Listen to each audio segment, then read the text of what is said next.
ఈరోజు Krishna institute of medical సైన్సెస్లో ఒక milestone spine robotic minimal invasive సర్జరీని రోబోని ఎస్టాబ్లిష్ చేసాం.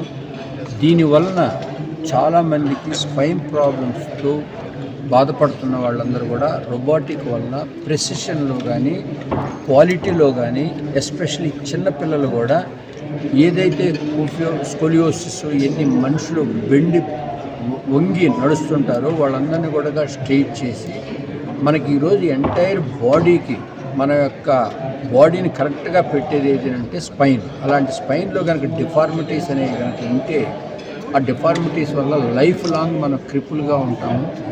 దాని సర్జరీ ఆ స్పైనల్ కార్డ్ అనేది ఈ స్పైన్లో నుంచి వెళ్తుంది. చాలా ఇంపార్టెంట్ ఆర్గాను. ఎందుకంటే ఆ స్పైనల్ కార్డ్ డ్యామేజ్ అయితే దాంట్లో మనకు పెరాలిసిస్ కానీ లేకపోతే మన కాలు కుంటుగా నడవటం కానీ ఎలాంటి ఇన్ని సంభవిస్తుంది.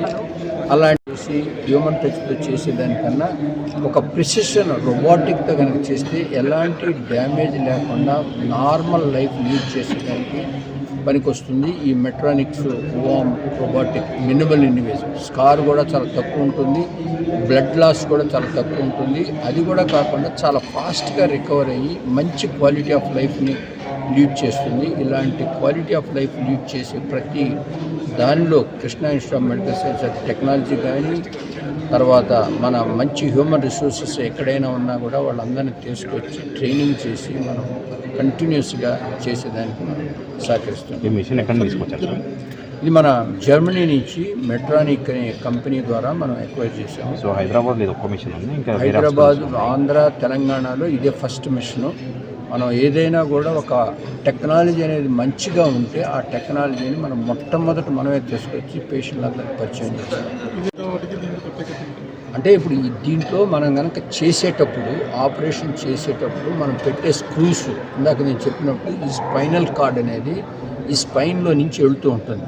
అది ఏమాత్రం ఆ స్క్రూ కనుక ఆ స్పైనల్ కార్డ్ కంటే ఆ నర్వ్ని కనుక డ్యామేజ్ చేసిందంటే టోటల్గా కాలు కానీ ఏదైనా పెరాలసిస్ వచ్చేదానికి ఆస్కారం ఉంటుంది.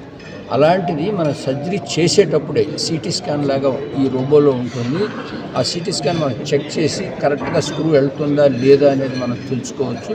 తెలుసుకున్న దానివల్ల అప్పుడు మనం కరెక్ట్గా కూడా దాన్ని పెట్టి ఏమాత్రం బాడీ పార్ట్స్కి డ్యామేజ్ కాకుండా వాళ్ళ క్వాలిటీ ఆఫ్ లైఫ్ని కూడా మనం ప్రొడ్యూస్ చేయగలం. అదేవిధంగా ఇది లేకుండా కనుక ఉంటే మనం ముందు స్క్రూ పెట్టిన తర్వాత నెక్స్ట్ డే మనం సిటీ స్కాన్ చేసి స్క్రూ కరెక్ట్గా ఉందా లేదా చెక్ చేసి మళ్ళీ ఆపరేషన్ చేసి చేయాల్సి వస్తుంది.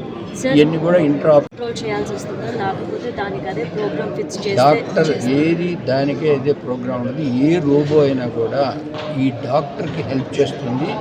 అదేవిధంగా ఆ రోబో సహాయంతో డాక్టర్ అనే అతను మనిషిగా అంటే మనం ఇండివిజువల్గా చేసేదానికన్నా రోబోట్ హెల్ప్ తీసుకొని చేస్తే ప్రిసిషన్ అనేది బాగా వస్తుంది. అయితే రోబోట్ సర్జరీ కన్నా ట్రెడిషనల్ సర్జరీ కన్నా ఏది తొందరగా బయటకు వస్తారన్నారు ఆ పెయిన్ నుంచి? కానీ మన ట్రెడిషనల్ సర్జరీ కన్నా రోబోతో చేసినప్పుడు చాలా ఫాస్ట్గా రికవర్ అవుతుంది.